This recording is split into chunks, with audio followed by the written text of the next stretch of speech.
Dear student, today we are going to learn do as directed. વાલા વિદ્યાર્થી મિત્રો, આજે આપણે સૂચવ્યા પ્રમાણે કરો આ ટોપિકને સમજીએ. ધોરણ 12 અંગ્રેજી દ્વિતીય ભાષામાં do as directed એ 4 માર્ક્સનો ટોપિક છે. બહુ સરળ હોય છે અને દરેક વિદ્યાર્થીને આવડી જાય એવો હોય છે. એમાં બે આવે છે. 4 માર્કના ટોપિક્સની અંદર બે માર્કના બે પેરેગ્રાફ હોય છે. એક ચેન્જ ધ ટેક્સ્ટમાં ટેન્સીસ કાળનો બદલાવ એ ટોપિક હોય છે અને ચેન્જ ધ ટેક્સ્ટમાં એક્ટિવ પેસિવ એક્ટિવમાંથી પેસિવ કેવી રીતે કરાય એ કરવાનું હોય છે. અગાઉના લેક્ચર વિડિયોમાં આપણે સિમ્પલ પ્રેઝન્ટ ટેન્સ એટલે કે સાદો વર્તમાન કાળ, સિમ્પલ પાસ્ટ ટેન્સ એટલે સાદો ભૂતકાળ આને વિશે સમજ્યા હતા. આજે સિમ્પલ ફ્યુચર ટેન્સ સાદો ભવિષ્યકાળ અને સિમ્પલ મોડલ ઓક્સિલરી આ ટોપિક વિશે સમજવાના છીએ. તો સૌપ્રથમ એક્ટિવમાંથી પેસિવ કરવું હોય તો આપણે કેટલા સ્ટેપ ધ્યાનમાં લેવા જોઈએ એ જોઈ લો. એક્ટિવમાંથી પેસિવ કરવા માટે એક્ટિવમાંથી પેસિવ કરવા માટે સૌથી પહેલા કર્મ, બીજી શરત છે will અથવા ma. આ ma એટલે શું? તો કે મોડલ ઓક્સિલરી. એટલે તો કે મોડલ ઓક્સિલરી તરીકે વાક્યમાં જે આપેલો શબ્દ હોય તે આપણે લખવાનો હોય છે. જો કેન આપ્યો હોય તો કેન જ લખશું. કેન ન હોય તો કુડ આપ્યો હોય, કુડ ન હોય તો મે અથવા might, should, would, must, have to નું કોઈ પણ રૂપ આ આપેલું હોય એને તરીકે. તો જે આપણને આપેલું હોય કેન અથવા could, may, might, should, would, must, have to જે વાક્યમાં આપેલું હોય તે જ લખવાનું થશે. આ જોઈ શકો છો કે પ્રથમ વાક્યમાં will છે પણ અહીંયા may છે, તો આ વાક્યમાં મોડલ ઓક્સિલરી તરીકે may જ લેશો. એવી રીતે આ વાક્યમાં can છે તો અહીંયા મોડલ ઓક્સિલરી તરીકે can લેશો. આ રીતે વાક્યમાં જે મોડલ ઓક્સિલરી આપેલા હોય તે લેવાના થશે.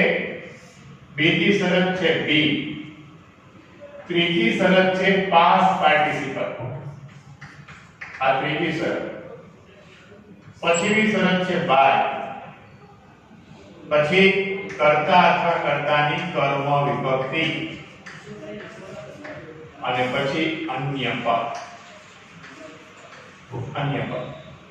આટલા સ્ટેપ આપણે એક્ટિવમાંથી પેસિવ કરતી વખતે લેવાના થશે.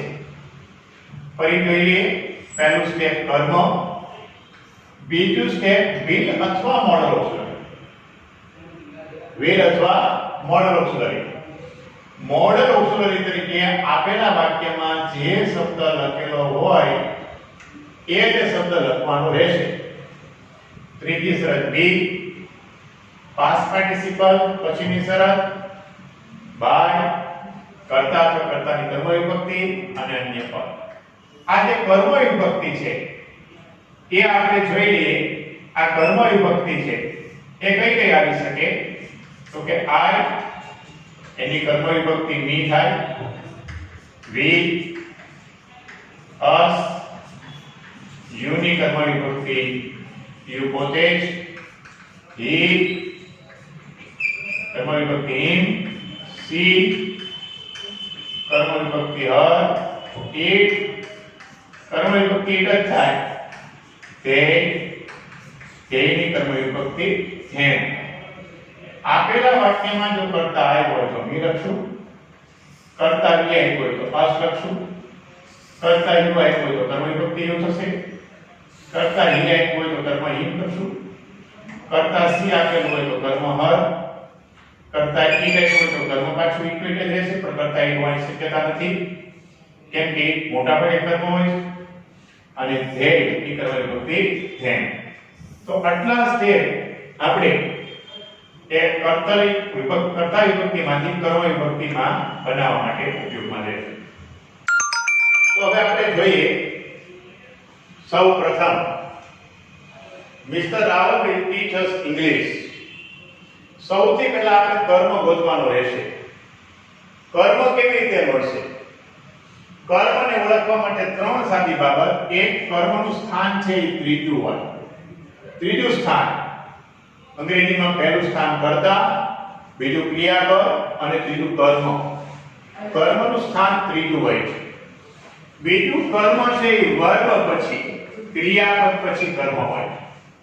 અને ત્રીજી વાત, ક્રિયાપદને શું અથવા કોને આવો પ્રશ્ન પૂછવાથી કર્મ મળે.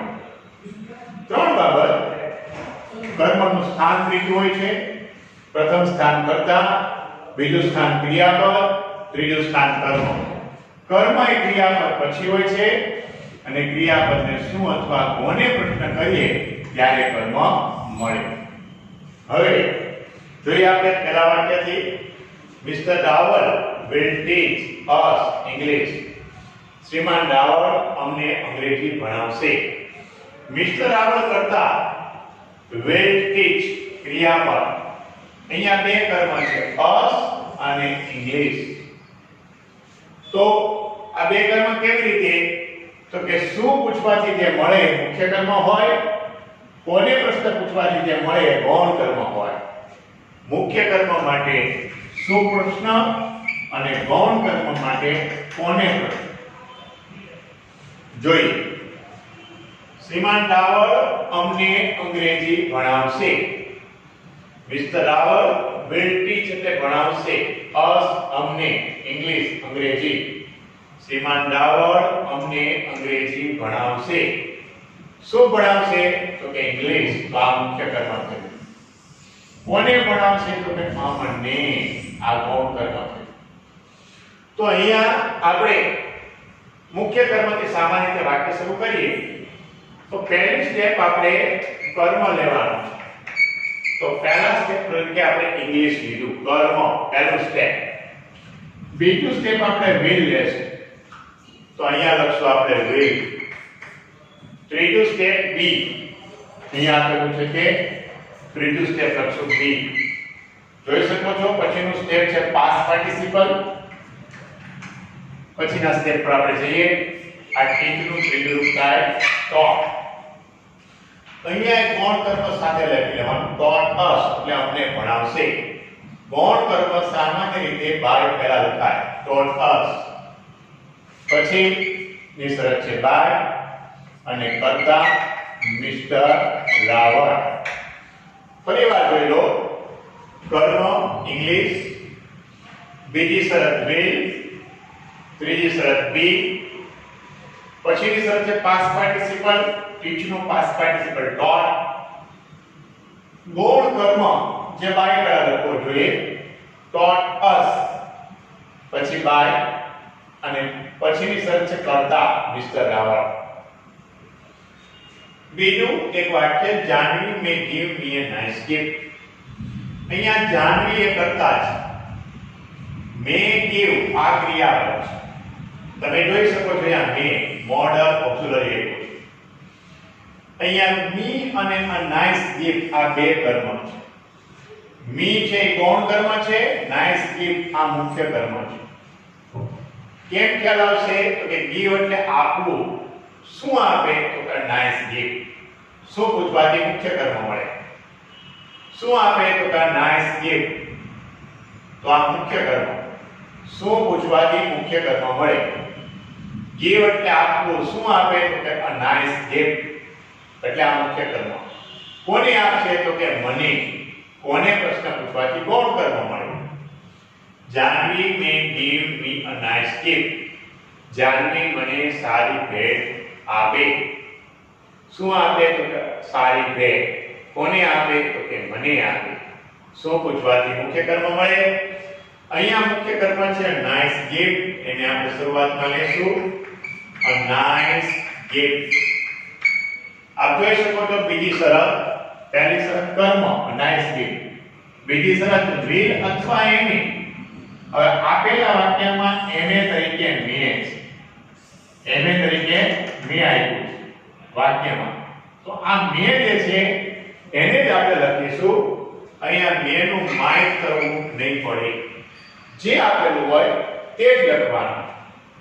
તો આપણે લખ્યું મે, પછીની શરત બી, પછીની શરત પાસ્ટ પાર્ટિસિપલ given સાથે ગૌણ કર્મ લખશું given me by, અને પછી કરતા છે જાનવી. ફરી જોઈએ a nice gift, ગૌણ કર્મ મુખ્ય કર્મ પહેલા a nice gift, પછીની શરત છે ma તરીકે મે, પછી be past participle given me by કરતા જાનવી. અભય cannot eat 10 chapatis. અભય 10 રોટલી ચપાટી ખાઈ શકતો નથી. આ વાક્યમાં અભય કરતા છે, cannot eat આ ક્રિયાપદ છે અને 10 chapatis આ કર્મ છે. અભય cannot eat 10 chapatis. અભય 10 રોટલી ખાઈ શકતો નથી.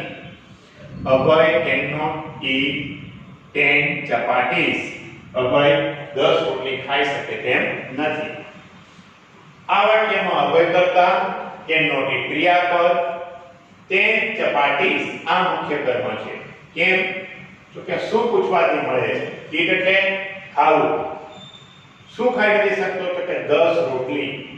એટલે આ 10 chapatis છે આ મુખ્ય કર્મ થયું.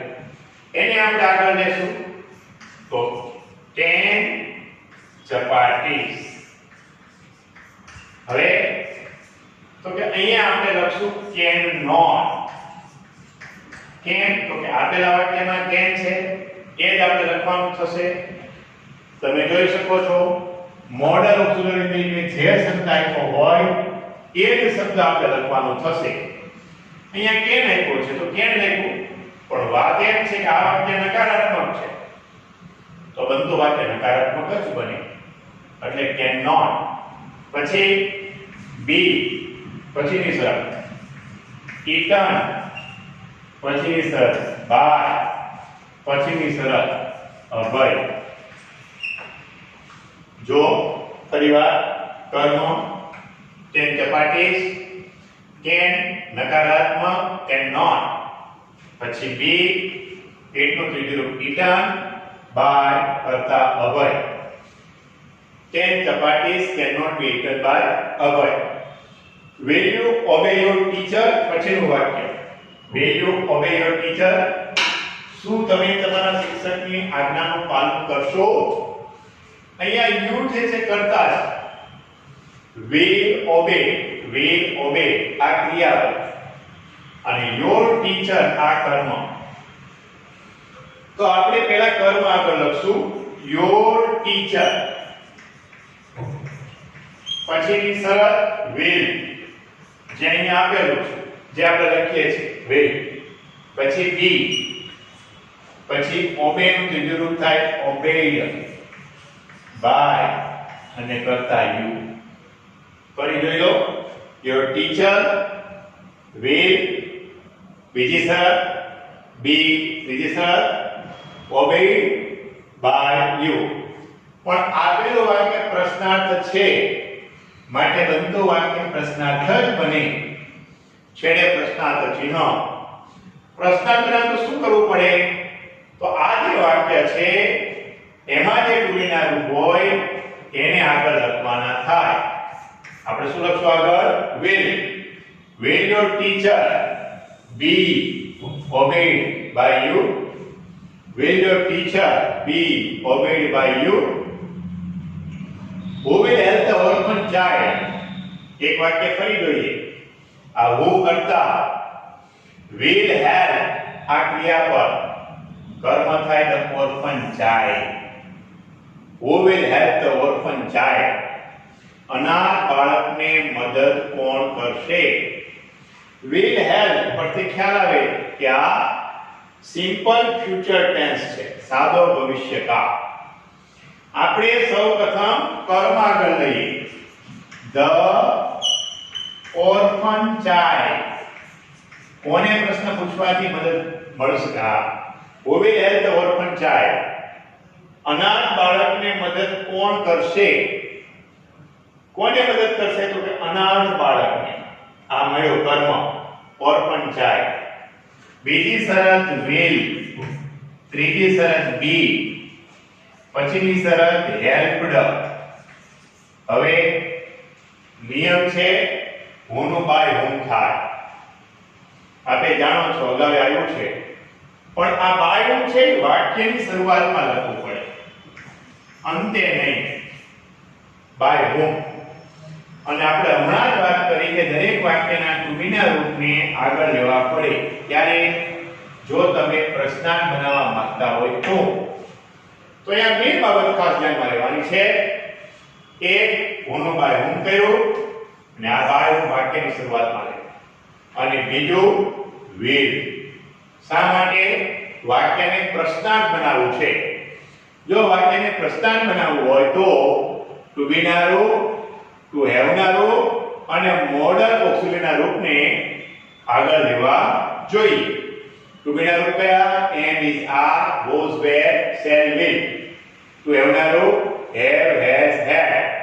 મોડલ ઓક્સિલરીના રૂપ આપ જાણો છો, અહીંયા લખ્યા છે can, could, may, might, should, would, must, have to. આ બધાને આગળ લેવા જોઈએ. ફરી એકવાર આ વાક્ય જોઈ લો. આ વાક્યમાં કર્મ છે the orphan child. બીજી શરત પ્રમાણે will, પણ will પ્રશ્નાર્થ છે એટલે આગળ લખવું પડે. will. પછીનો શબ્દ be, પછી past participle helped, પછી by whom, પણ આ by whom વાક્યની શરૂઆતમાં. કેમ? તો કે આપેલું વાક્ય પ્રશ્નાર્થ છે, who નો by whom થાય અને by whom વાક્યની શરૂઆતમાં આવે. by whom will the orphan child be helped. અહીંયા જે પેરેગ્રાફ છે એક્ઝેક્ટ તમને આ રીતે પૂછાય છે. બોર્ડમાં આવા સિંગલ વાક્ય નથી પૂછાતા. બોર્ડની એક્ઝામમાં પેરેગ્રાફ પૂછાય છે. પણ પેરેગ્રાફને સમજવા માટે આપણે થોડા સાદા સિમ્પલ વાક્ય સમજવા જોઈએ. અહીંયા આપણે એક એક વાક્ય જોયા. હવે અહીંયા પેરેગ્રાફ છે. આ પેરેગ્રાફને આપણે ચેન્જ ધ વોઇસમાં બદલવાનું છે, એક્ટિવમાંથી પેસિવમાં. પણ સૌથી પહેલા આપણે એને સમજી લઈએ પેરેગ્રાફમાં શું લખ્યું છે અને એનું ગુજરાતી શું થાય. we can prevent the noise pollution very easily. we આપણે can prevent અટકાવી શકીએ noise pollution અવાજનું પ્રદૂષણ very easily ખૂબ સરળતાથી.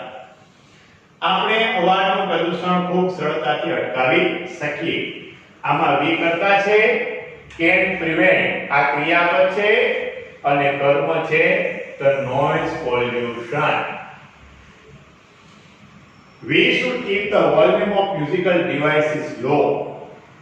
we આપણે should keep જાળવવું જોઈએ volume of musical device સંગીતના સાધનનું વોલ્યુમ અવાજ લો એટલે ધીમું. આપણે મ્યુઝિકલ ડિવાઇસ નું વોલ્યુમ અવાજની માત્રા ધીમી રાખવી જોઈએ. વે કરતા should keep ક્રિયાપદ વોલ્યુમ ઓફ મ્યુઝિકલ ડિવાઇસીસ આ કર્મ લો અન્ય પદ. then we can make the world a quieter place. we કરતા we આપણે can make બનાવી શકીએ વર્લ્ડ વિશ્વને quieter place શાંત સ્થળ શાંત જગ્યા. we આપણે કરતા can make ક્રિયાપદ વર્લ્ડ કર્મ દુનિયા quieter place શાંત જગ્યા. can make એટલે બનાવી શકીએ.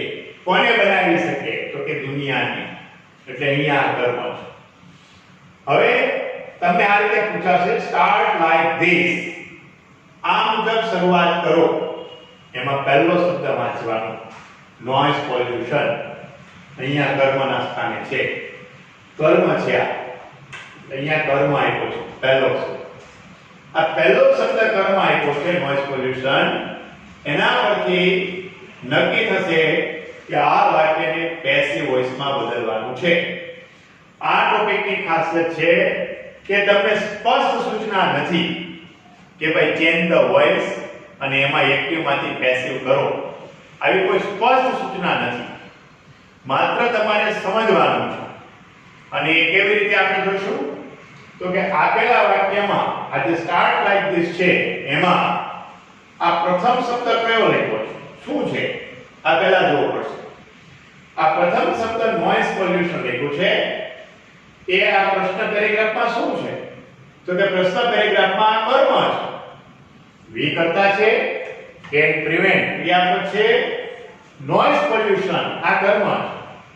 આ અહીંયા લખેલું છે, ધેટ મીન્સ આને પેસિવ બનાવવાનું છે એવું કહેવામાં આવે છે. આ આપણે સમજવાનું છે.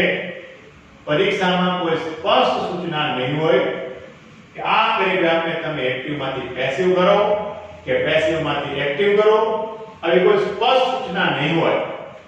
એટલા માટે આપણે આ જાતે સમજવાનું છે. તે મેં તમને અહીંયા ખ્યાલ આવ્યો કે આમાં આ કર્તા છે, આ ક્રિયાપદ છે અને આ કર્મ છે. આપેલા પ્રશ્ન વાક્યમાં આ કર્મ છે જે આ આપણે બનાવવાનું છે એ પેરેગ્રાફમાં પ્રથમ સ્થાને છે. એટલે આનો મતલબ એવો થયો કે આને આપણે પેસિવ ફોર્મેટમાં ચેન્જ કરવાનું છે.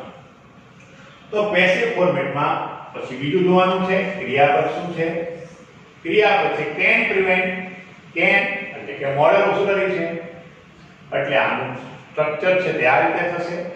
કર્મ એને બી પાસ્ટ પાર્ટિસિપલ બાય કર્તા અથવા કર્તાની કર્મ વિભક્તિ અને અન્ય પદ, આ રીતે આપણે ચેન્જ કરવાનું થશે.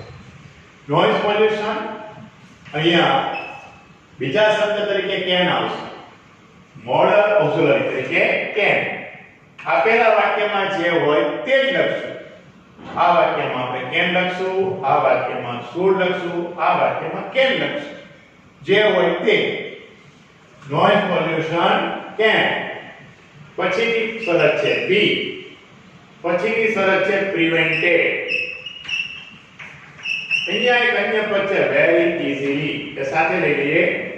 નોઇઝ પોલ્યુશન કર્મ, બીજી શરત કેન, ત્રીજી બી, પછીની શરત પાસ્ટ પાર્ટિસિપલ પ્રિવેન્ટેડ, અન્ય પદ લઈએ છે વેરી ઇઝીલી અને પછી લખશું બાય વીનું અસ. વીનું અસ કેવી રીતે તો કે કર્તાની કર્મ વિભક્તિ બદલવી પડશે. વાક્યાંત થયું નોઇઝ પોલ્યુશન કર્મ, બીજી શરત એને તરીકે કેન, ત્રીજું બી, ચોથું પાસ્ટ પાર્ટિસિપલ પ્રિવેન્ટેડ, અન્ય પણ લીધું છે વેરી ઇઝીલી બાય વીની us. We should keep the volume of musical devices low. We કરતા should keep ક્રિયાપદ કર્મ વોલ્યુમ ઓફ મ્યુઝિકલ ડિવાઇસ એ આગળ લખીએ. The volume of musical devices. The volume of musical devices આ શબ્દ કર્મ. પછી બીજી શરત should, પછીની શરત બી, પછીની શરત કેપ, અન્ય પદ લઈએ કેપિટલ લો બાય વીનું અસ. ફરી જોઈએ કર્મ the volume of musical devices, બીજી શરત એને તરીકે should, પછી બી ઈફનું ત્રીજું કેપિટલ લો એટલે ધીમું જાળવવું, ધીમું રાખવું બાય વીનું અસ. એક શબ્દ છે વધારાનો ધ્યાન, ત્રીજા વાક્યમાં ધ્યાન, જે આપણે અહીંયા લખ્યું ધ્યાન. આ વાક્યમાં કરતા વી, કેન ને ક્રિયાપદ, ધ વર્ડ કર્મ, આપણે આગળ લખશું ધ વર્ડ, પછીની શરત કેન, પછીની શરત બી, પછીની શરત પાસ્ટ પાર્ટિસિપલ મેડ, અન્ય પર લઈએ અ ક્વાઇટ પ્લેસ બાય વીનું અસ. બીજું વાક્ય ફરીવાર જુઓ ધેન કર્મ ધ વર્લ્ડ, પછીની શરત કેન, પછી બી, મેક નું મેડ, અન્ય પછી ક્વાઇટ રિપ્લેસ બાય વી નું અસ.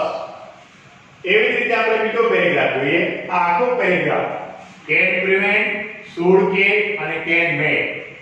આના પરથી ખ્યાલ આવ્યો કે આ પેરેગ્રાફ છે સિમ્પલ મોડલ ઓક્સિલરી. પણ હવેનો પેરેગ્રાફ છે શેલ વિઝિટ, વિલ એકમ્પની અને વિલ જોઈન. આના પરથી ખ્યાલ આવે કે આ ભવિષ્યકાળ છે. પહેલો શબ્દ કર્મ લખ્યો મનાલી. આ વાક્યમાં વી કરતા શેલ વિઝિટ આ ક્રિયાપદ, મનાલી આ કર્મ અને નેક્સ્ટ યર અન્ય પદ. અહીંયા મનાલી આ કર્મ પહેલા લખ્યું છે એટલે આ વાક્યને પેસિવ બનાવવાનું થશે. તો આવ્યું મનાલી કર્મ, પછી વિલ બીજી શરત ભવિષ્યકાળ છે એટલે સાદો ભવિષ્યકાળ છે એટલે વિલ. આપેલા વાક્યમાં શેલ ને મૂળરૂપ હોય તો અહીંયા આપણે વિલ કરીશું. મનાલી વિલ, પછી બી વિઝિટ નું વિઝિટેડ બાય વી નું અસ અને નેક્સ્ટ યર. આ અન્ય પદને આપણે બાય પહેલા લખતા નહીં. શા માટે? તો શું નિયમ છે? તો કે એવા અન્ય પદ કે જે ક્રિયાપદની બાજુમાં લખતા ક્રિયાપદનો યોગ્ય અર્થ જળવાય એવા અન્ય પદને બાય પહેલા તે ક્રિયાપદની બાજુમાં લખાય. પહેલો શબ્દ મનાલી કર્મ, બીજી શરત વિલ, પછી ત્રીજી શરત બી, ચોથી શરત past participle visited by we નું us next year. My family will accompany me. My family કરતા વિલ એકોમ્પની ક્રિયાપદ અને આ મી કર્મ છે. તો મી નું થઈ જશે આઈ. આઈ અને શેલ કે વિલ બંને લઈ શકાશે. આપણે વિલ લેશું આઈ વિલ. પછીનું બી એકોમ્પની નું એકોમ્પનીડ બાય અને માય ફેમિલી કરતા. ફરી વાર જોઈ લો. માય ફેમિલી કરતા વિલ એકોમ્પની ક્રિયાપદ મી કર્મ. આ મી ને આપણે શરૂઆતમાં લેશું તો આઈ સાથે બીજી શરત વિલ, ત્રીજું બી, ચોથી past participle accompany by my family. કોઈ વિદ્યાર્થીને કોઈ કાંઈ વિલ શેલ લખે તો એ ચાલે, વાંધો નથી. will you join us? You કરતા will join ક્રિયા us કર્મ. આ બે વાક્યની શરૂઆતમાં આવ્યું. શા માટે? તો કે આ વાક્ય પ્રશ્નાર્થ છે. જો આપેલું વાક્ય પ્રશ્નાર્થ હોય તો શેલ વિલ આગળ આવે છે. આવેલું સ્થાન અહીંયા છે પણ આવ્યું છે વાક્યની શરૂઆતમાં. શા માટે? આપેલું વાક્ય પ્રશ્નાર્થ છે માટે આપણે પણ પ્રસ્તાવ બનાવવા માટે વિલ આગળ લેશું. અહીંયા અસ છે તો અસ ની કરતા વિભક્તિ થશે વી. આપ જોઈ શકો છો કે વી ની કર્મ વિભક્તિ અસ છે તો અસ ની કરતા વિભક્તિ વી. તો વી, બીજી શરત વિલ, ત્રીજી શરત બી, ચોથી શરત જોઈન, પછીની શરત બાય, પછીની શરત યુ. પાછળ પ્રશ્નાર્થ ચિહ્ન આ વિલ છે વાક્યની શરૂઆતમાં આવવું જોઈએ. તો વાક્ય આમ બનશે will be accompanied by you. અહીંયા will ના બદલે shall લખવું હોય તો પણ ચાલે. shall be joined by you. પાછળ પ્રશ્નાર્થ ચિહ્ન. તો આ રીતે સિમ્પલ ફ્યુચર ટેન્સ સાદા ભવિષ્યકાળ કે સિમ્પલ મોડલ ઓક્સિલરી ની નો એક્ટિવ માંથી પેસિવ આ રીતે થશે. આભાર.